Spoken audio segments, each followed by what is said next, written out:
Welcome to Dead Air Live. Today is Tuesday, October 10th, 2002, and we're going to be focusing on Paradise tonight. Paradise was created by a collective group of artists and technologists. The group is called iCatoon. It's a nonprofit group, and Paradise premiered at the Boston Center for the Arts a week ago. Hard to believe it was only a week ago, but a week ago, September 18th to September 26th at the Leland Center. So what I'd like to do is introduce the number of people who are participating in the collective iCatoon and talk a little bit about iCatoon and then uncover what Paradise is all about. My name is Anna Shapiro. I'm an artist. I live in Somerville. This is Savic Rashovic. He's a technologist, software developer, and artist. Katie Dignazio, another one of the lead artists. Katie and Sasha were both lead artists on this project. Thank you, Yuri. A software developer and an artist himself. David Raymond, a musician, created the music for this show. Andrew Anselmo, a technologist and collaborative performance artist. And Jim Bailey, a hardcore engineer. So let's just talk about iCatoon a little bit. Katie, will you explain what iCatoon is, how it developed, and what it was like bringing over 11 people together to create Paradise? Sure.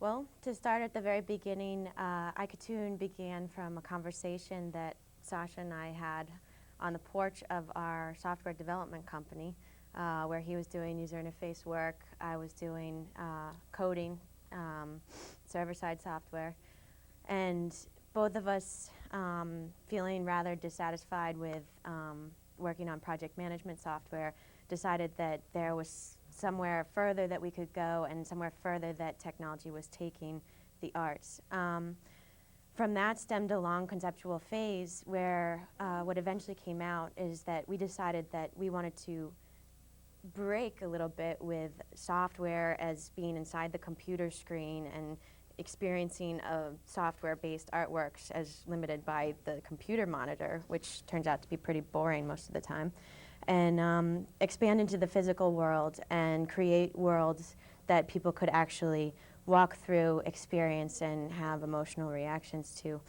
The whole idea that emerged from this long process was to base our work in a previous work, in Dante's Divine Comedy. Along the way, we ended up realizing that to recreate Dante's Divine Comedy in an immersive environment was an incredibly difficult experience, and it took the work of many more people than ourselves. So what eventually ended up happening was we recruited friends, co-workers, significant others, people we dragged off the street, anybody we could convince. People we met at parties. And tried to bring in people with a really wide range of diverse skills and get them excited about this project and get them excited about collaborating and participating in a creative endeavor with us, in contrast to simply being given a spec. Actually being brought in and evolving the process as we go. And that's eventually what iCatoon has turned into, is a loose grouping of artists, technologists, engineers, programmers, people that are builders, construction workers, all types of people. Now, as I understand it, the initial core of conceivers of this was yourself, Sasha, and Jeff Laplace, who isn't here. But I was wondering, Sasha, if you could just briefly, before we roll into the role of Paradise, can you explain what iCatoon means?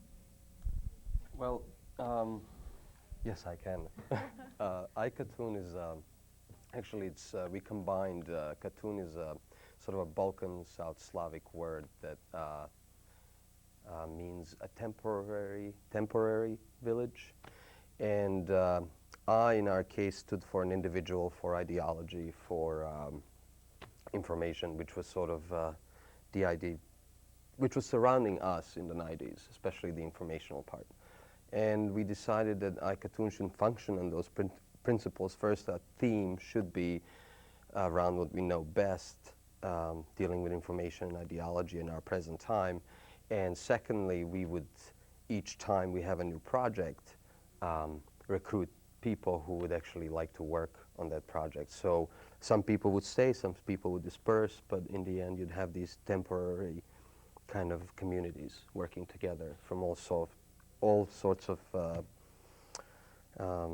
losing words now, from all sorts of aspects of work and life, and that's sort of how iCartoon functions, and that's what it means. Nothing else, I don't know. That's great. Well, we have a wonderful village here, and now we're going to roll a clip of Paradise.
So that was Paradise. That was pretty cool.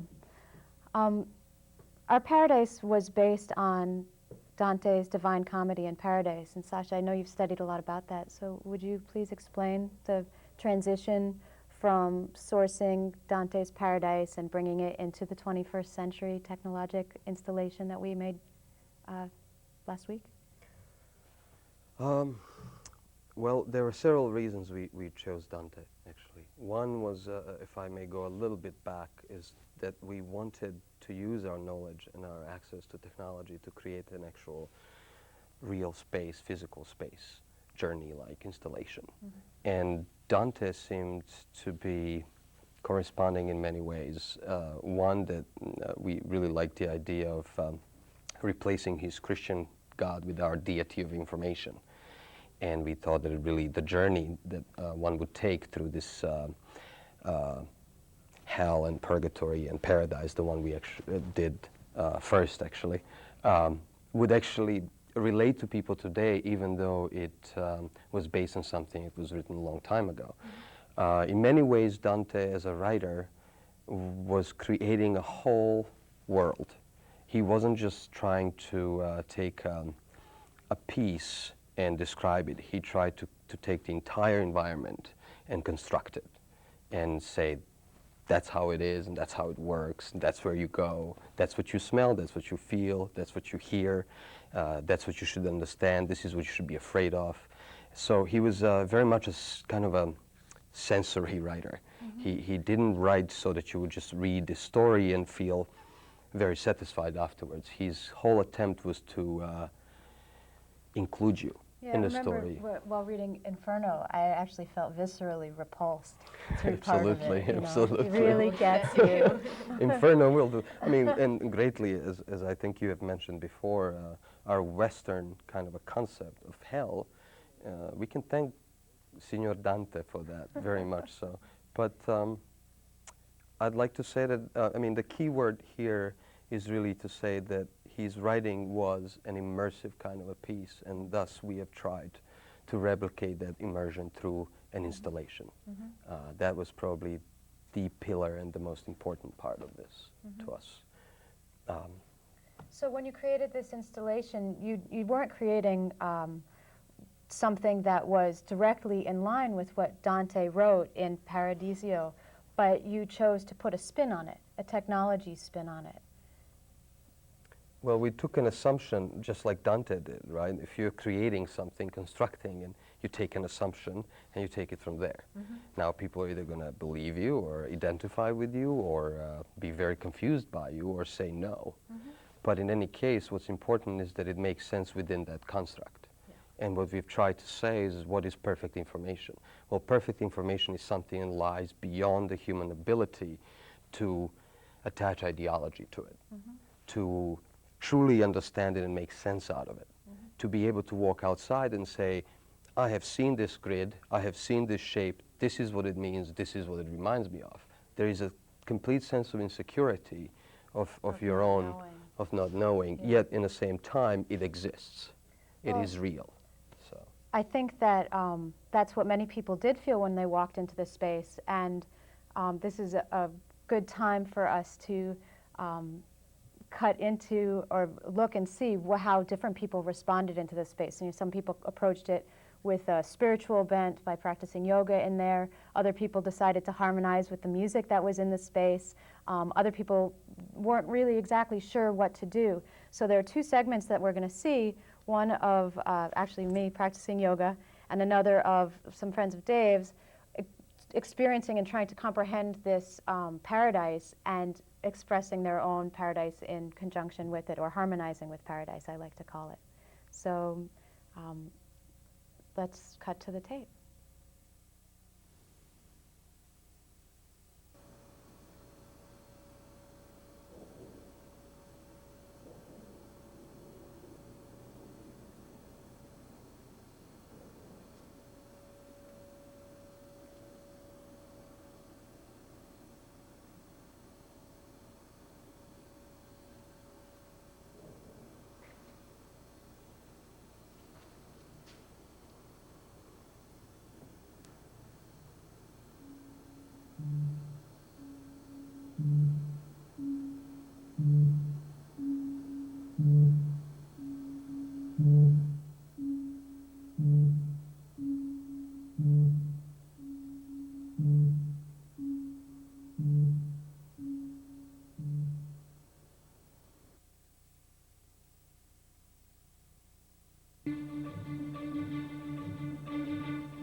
That was Yoga in Paradise, and now we're going to see a segment of Harmonizing in Paradise.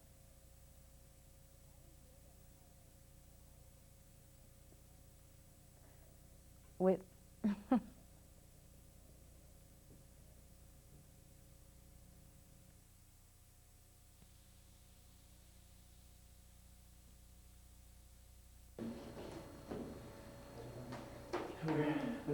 What is this?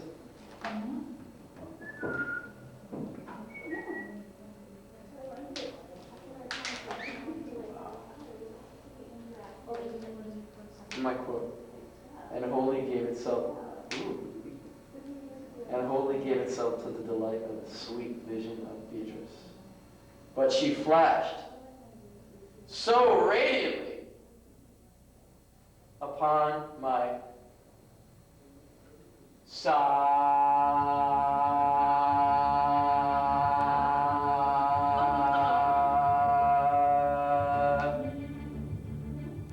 Oh, wow.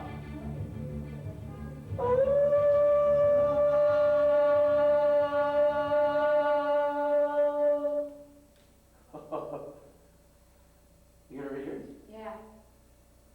Such was the flowing of that stream, so blessed it flows down from the fountain of all truth. Such was the power that laid my doubts to rest. Ooh. Rest. Rest. Laid my doubts to rest. Wow. Such power. Ooh. And wholly gave itself to the delight of sweet vision, vision, vision, vision of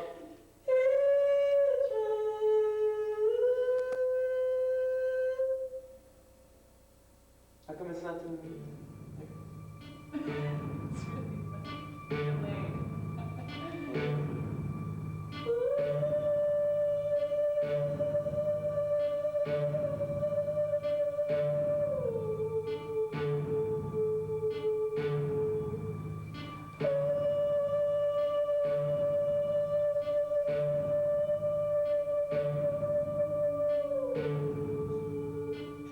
Wow. But you flashed so radiantly upon my sight.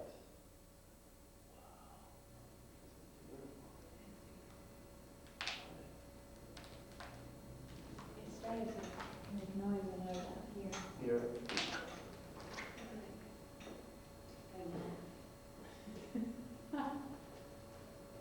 Does it pick? Does it pick things up here? Let's get some speakers.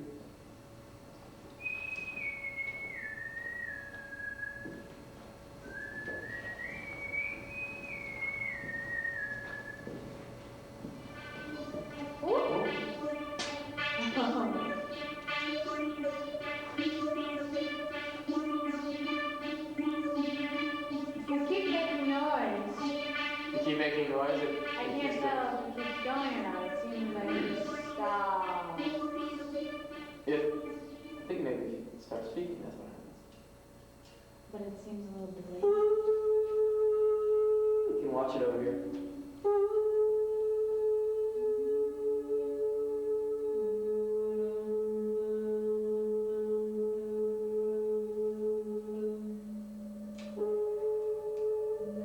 Your response to the pitch of your voice. Is that what it's doing?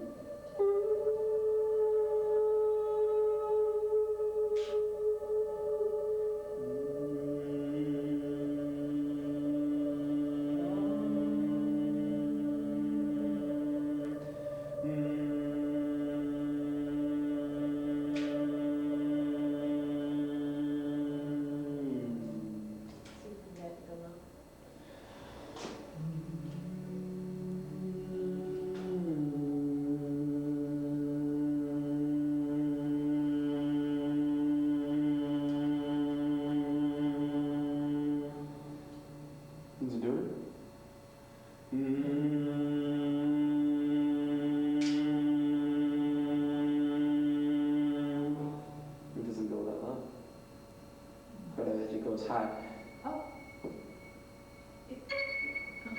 feel like to do the opposite.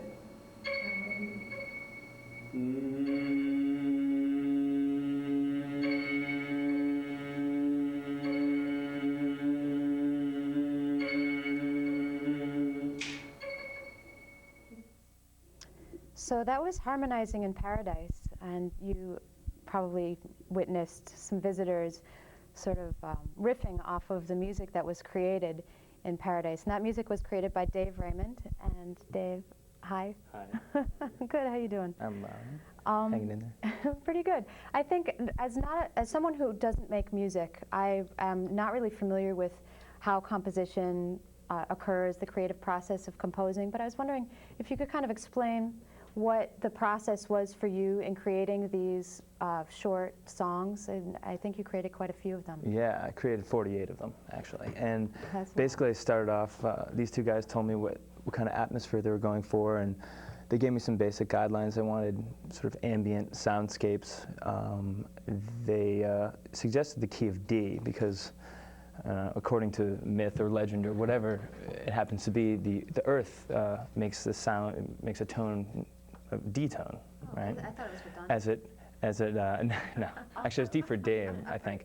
But supposedly that's the sound that the earth makes as it rotates. So I guess the sound of silence, pure silence, would be D. So I wrote everything in D, with the exception of one tune. I snuck another note in there because it just sounded cool. But I got busted by all sorts of other musicians on that. You know, I thought this was in D, whatever. So I wrote about 25 tunes. Some of them worked, some of them didn't. And then once we started working on the space, that's when I really understood what was, what was necessary. When I stood inside, underneath the grid, inside the mirrors, and I just got a great sense of what should be there. And then I went home and I wrote like another 23 tunes. I remember that because that night, it was you like came 3 back, hours. like we and installed, and the next day you're like, I've got 25 more songs here. yeah, I just went nuts. It just kind of it came out once I saw the space. Yeah. So. I think maybe it's just important to note, just conceptually too, when he says the key of D, they were actually D notes. Yeah. Every single note that you hear in that music was a D, except for the one he cheated on. The errant note. It wasn't cheating. It was art. But For art's sake. But conceptually, Artistic that's very freedom. important because we were going for the sense of things being either on or off, much like each of the LEDs on the grid. They're either in a state of on or off, a sort of binary system, where things either are or they're not. And now within that, it especially impressed me how much variation you can actually have with one note, because our concept was one note. But if you listen to the music, all the songs are incredibly varied. Yeah, the rhythms are different, the distortions on them are different. If some of them even sound like it's sourced sound from the street, like there's one that sounds like a siren and one that sounds like white noise. So it kind of jars you between paradise and reality. You almost think that you're hearing a little bit of reality in there, Yeah. and then it pulls you back into another space. It created a great aura, too. Cool. Well, I'm glad I did my job. It did, just to add, it did more. I don't think I've ever expected that. I mean, I thought music is an essential part of it, but I never really realized how much of a better space it was with the music, because we have spent time in there without the music, and you sort of become really too solitary. So music allowed you to sort of understand that you're a part of this larger web of things, and it sort of made people more free to express themselves, I believe. Without the music, the board. I think the music sort of taught people that the board is going to react to sound, and so I think it helped free them up to actually read their quotes and goof around or sing like you saw in the clip before. Although sometimes it was a little bit misleading because I heard people saying, oh, well, it'll play music in response to your voice. And so I believe the people who were singing to it, they were like, oh, well, if we sing, it'll respond to us. And then it would baffle them and it would stop. So it actually, the 40 seconds of silence in between your 15 to 50 second or 30 second songs served to really almost disillusion the person into not really knowing, which was part of the concept, was to keep them in a state of not knowing. And then it would come in again and sort of soothe them into, oh, well, I understand how this works. And then it would stop, and it was... Kept you nice. on your toes. It did. Right? So do you think there's music in paradise? I would hope so. Wouldn't be paradise, at least for me, but maybe I'm a little biased. So yes, That's my answer. Yes? Yes. When you create music, what program do you use? Oh, yeah, I was using a program called Reason, which is made by Propellerhead Software. It's a Swedish company, I think. And Reason's basically like a virtual rack. You can just install drum machines, synthesizers, mix everything down. If you run out of space on your 12-channel mixer, you just add another mixer. And it doesn't take up too much space as far like performance-wise in your computer, so it's easy to learn. I mean, if you're into, like I play normal instruments, and if you understand how those work, you'll catch on quickly. So it's pretty intuitive. Yeah, definitely. When you saw your music being responded to by the grid, or when you saw the grid sort of creating a physicalization, a materialization of your sounds, Right. did it look like what you expected it to look like? I didn't really have any expectations. I didn't know what the grid was going to do with the music. I guess it really hit home as far as I think how successful it was is when I saw it for myself in the room in the dark when the grid was active and I was in there and the music was on, and I was like, all right, it all works together, you know, because the music alone, I've listened to it. Obviously, I listened to it alone, and it's boring. It's just like it's over and over. It's like, I don't what know. are all these I would like disagree, kind of spacey things? But I don't know. To me, We actually had people asking for the soundtrack to Paradise. Well, that's what Yeah. I'm thinking is We're gonna like, give you it a think web you're going to address do a later house on. version for Yeah, it? definitely. We're going to spin it in some local clubs, build an underground buzz, and just Yeah. blow it up from there. I think that's actually perfect for the Paradise gift shop. Yeah, well, I'd like it to be the featured product. We're hoping to have a big. head on the cover. Yeah, definitely my head on the cover. Maybe a lock of hair or something like that. By the album. Neat. Gift shop. Yeah, well, I mean, gift shop is part of the long-term end result of the high concept of this. We're going to talk about that a little bit later, but right now we are going to cut to an interview where Katie, Sasha, and I are talking about Paradise while sitting in Paradise. I think is really interesting about your approach to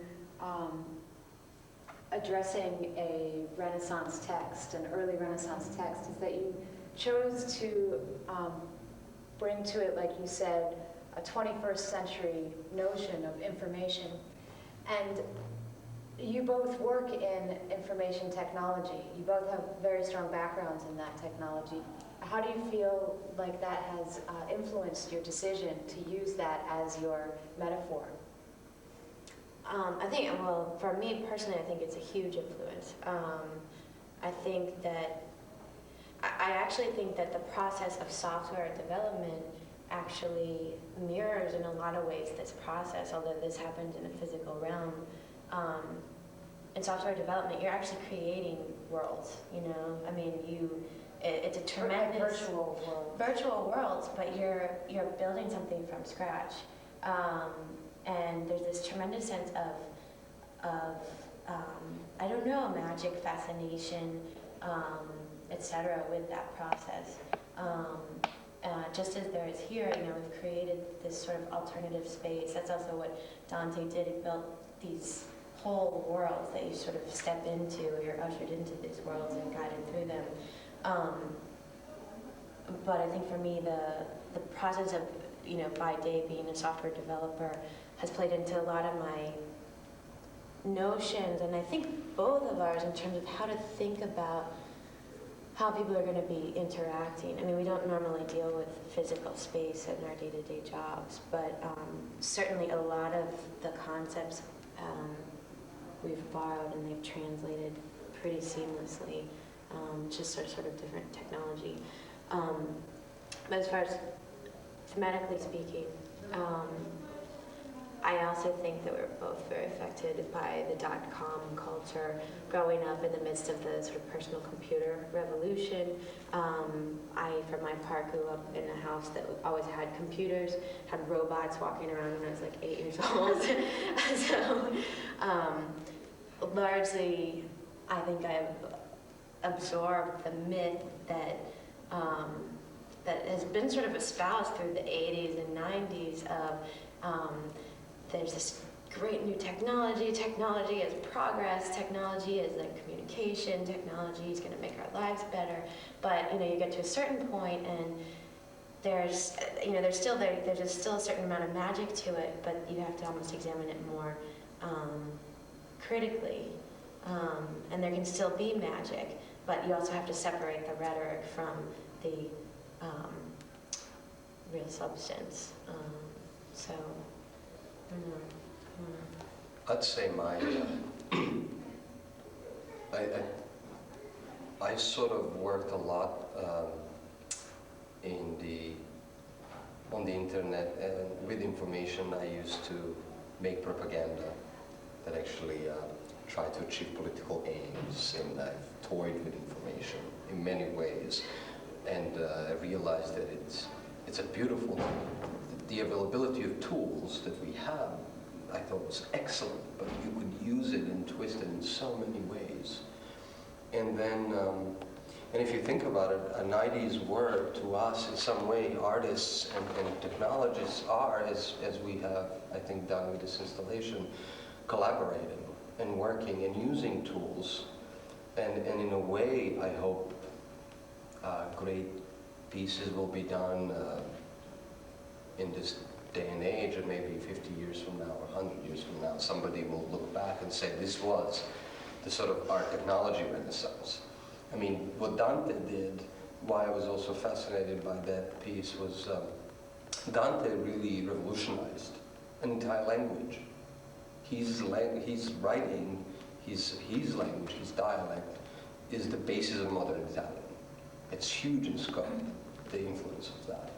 Secondly, I was raised actually without computers, but I was raised on storytelling and oral poetry and written poetry. And I studied a lot of that. And to me, a sort of aspect of a journey of a storytelling, of a kind of a changeable, even though there are constrictions, right? We have space, we have certain entrance, exit. I love the idea that there's also a potential difference between how two people not only will come out with different thoughts, but might take a different route, might see something different, because oral poetry is not stable, right? It's not locked yet. A genocide of Homer hasn't been committed. It's a flux. And in a way, I think right now, at least how I looked at it, I believe Renaissance was a flux, and we probably know a very small percentage of what was going on. Fortunately, now we can record this. It is recorded right now, but not to put ourselves in the... Well, I think that you hit on something that's really interesting for me, because I certainly feel like we are part of a renaissance, of an information renaissance, and a renaissance in how we perceive things. Dante was at the crest of the wave of perception, of depth perception, of portrayal in art of three-dimensional reality in two dimensions. It's the exploration of optics and perspectives. And so to bring that back 500 years later, 600 years later, and explore the new revolution that we're having with technology, with data, with light emitting diodes, with cell telephones. Exactly. I mean, it's a whole entirely different kind of a revolution, and I think that as software developers, as people on the crest of this new development, that's really dynamic and very interesting parallel to draw. Well, How many times does it ring? So you guys, as software developers and as visionaries, have created a real environment in which to experience one interpretation of paradise as it relates to information technology. And I'm wondering if you can kind of talk about, since we're in the inner sanctuary of the paradise that iKatun has created, I'm wondering if you can talk about what makes this paradise for you. cell phone ringtones, which actually do the noises making the LED grid. Well, sort of, I'll just touch on it and then let Katie elaborate, but one of the reasons this makes an informational paradise for me is the fact that it's important to realize that we try to make this representation of information, mainly the grid, be devoid of ideology, lie beyond that space where we can attach a real meaning to it from its shape that it makes. You can sometimes tell maybe it looks like something, but it escapes you. And that inability to channel informational bytes, in this case these lights, into certain categories, to make sense out of them that we can relate to daily life or our childhood or our, I don't know, ideologies. That is why I think it's an informational paradise. Information exists, it moves, you influence it with your voice. Hello! It is influenced also by other voices and other noises that happen around you, but at that point it is pure matter without a real language. I would say a set of letters that could be put into words or sentences.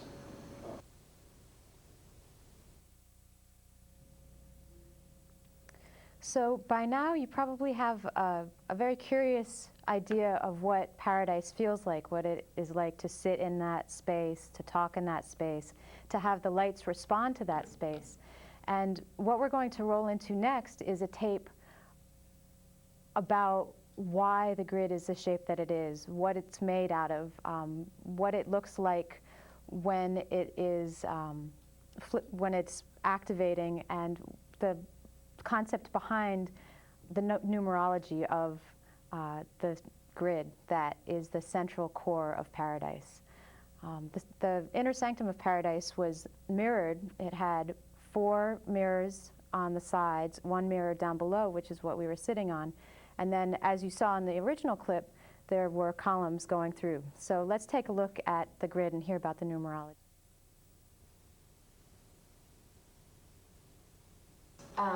We're very careful to incorporate a lot of numerology into our design as well. The original Dante is fixated on numerology, and his numerology mostly happens in 3s. 9 is a very important number, 10 is a very important number.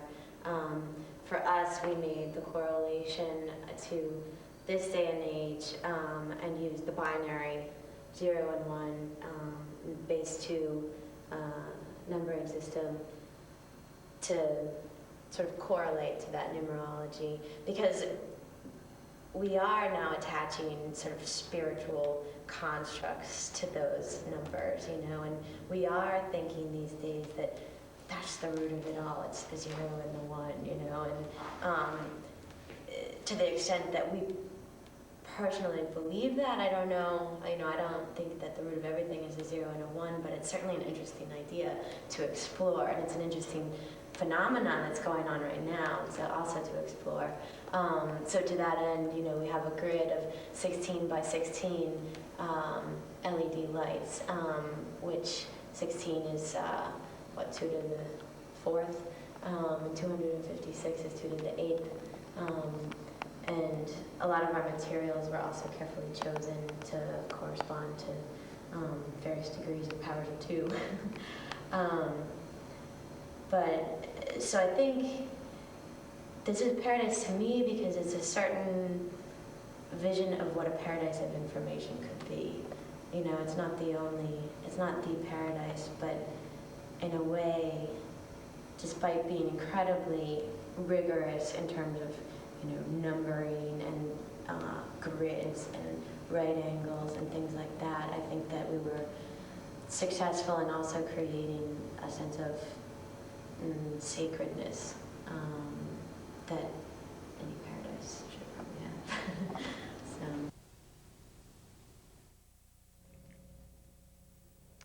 So the grid is based on a binary system. The mathematics of the grid is binary, on and off, or 1 and 2, 2 to the power of 8, 256 LED lights. And I and everybody in the studio remembers soldering and troubleshooting each one of those LED lights, or light-emitting diodes. I have 2 of the engineers who were part of that. I'd like to introduce Ben Kennedy, who just came into the studio, and Jim Bailey.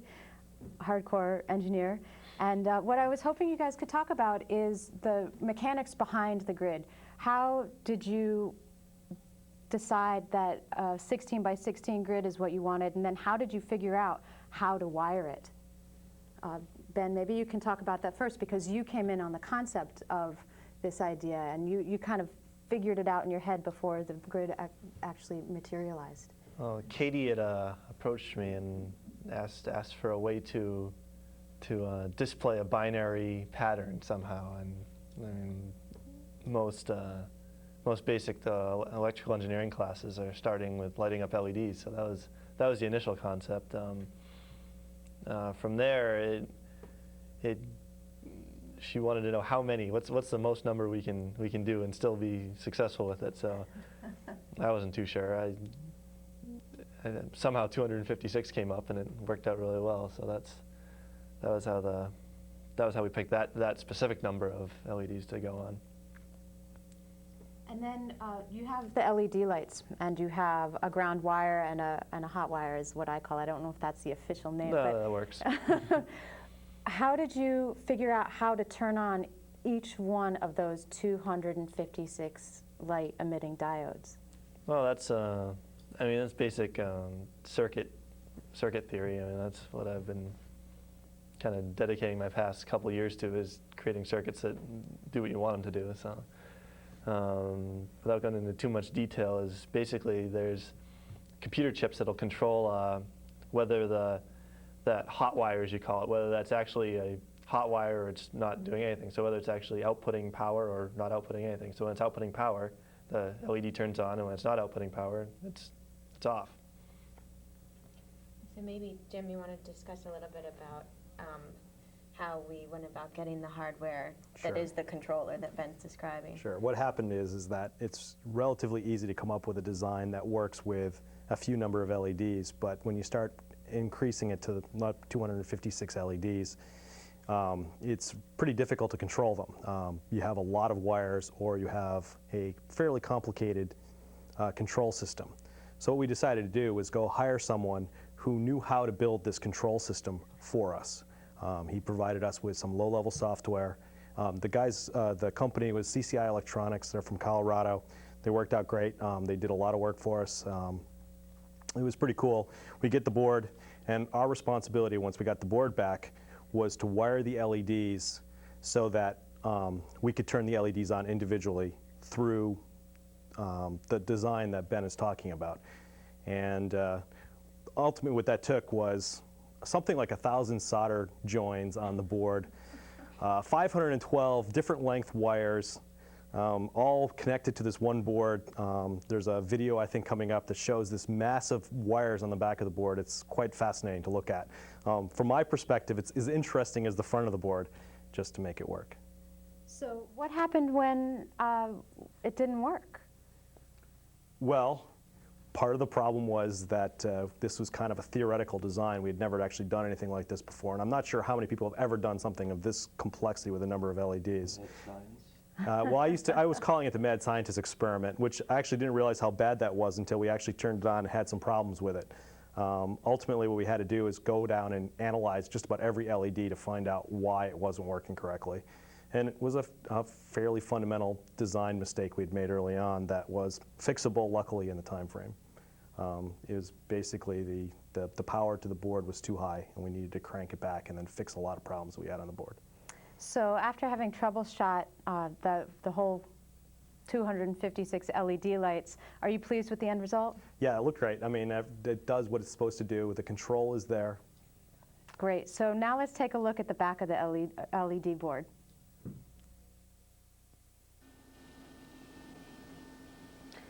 This is the beginning of paradise. This is Yuri Sakakura faithfully testing something that we don't understand.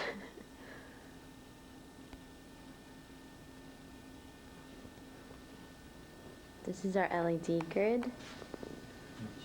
This is Laird's hardware.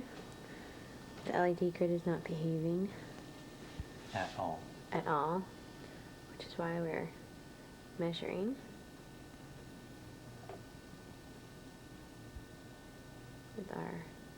multimeter.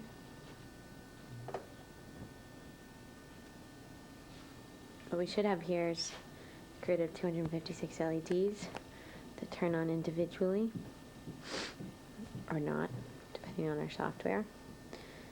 But it doesn't work right now. And Megatron keeps trying to escape. So as you can see, that was quite a nest of wires that were making the LED lights blink on and off. It's quite a shock to see something like that as opposed to the simplicity of the installation of Paradise.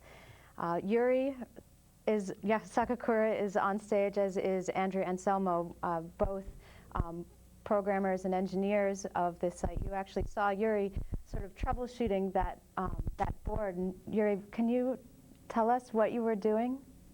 I actually didn't see the clip, but It looked like you were probably- testing the circuitry with a. yeah, this was actually back when Jim was saying that we were having some problems with the board. That's when we were trying to figure out what the problems were. So just measuring voltages across some of the points. So once you figured out how to send the signal to the LED lights, was it a challenge for you to then link the program, the game of life, to the board and then also make it respond to music? Getting it to respond took a little bit of tweaking because essentially we didn't want it to respond to ambient noise. You know, we wanted people to go in and say, you know, speak their lines or for the music to trigger it, but not, you know, just some random rustling in the background. But that was more a matter of sort of calibrating it, and the software was written so that it could handle that. As for getting it to actually sort of talk to the board, that was mostly invisible to the software that I did, thanks to essentially what's OO software design. It's And this is the actually game of life that you're talking about, or different the game software of design? life was actually played against. It was initially written against something that before the board was there, it would take the mic input and pretend to be the board, but you didn't actually have to have the hardware there. So It's basically the software is written in layers. So there's this sort of top layer that captures the audio. There's another layer that translates the audio into something else. And then there's another layer that takes that and converts it into something that you can then send out to the board. So that's sort of what he's talking about, is sort of modularity of the software. So what I think is really interesting is that the show is over. Oh, sorry. What I think is really interesting is that what we have here is a linkage between science and art, and that's one of the amazing things that this collaborative iCatoon has created. And unfortunately, Andrew, we didn't get to ask you this on camera, but can I throw you a curveball here? Sure, go ahead.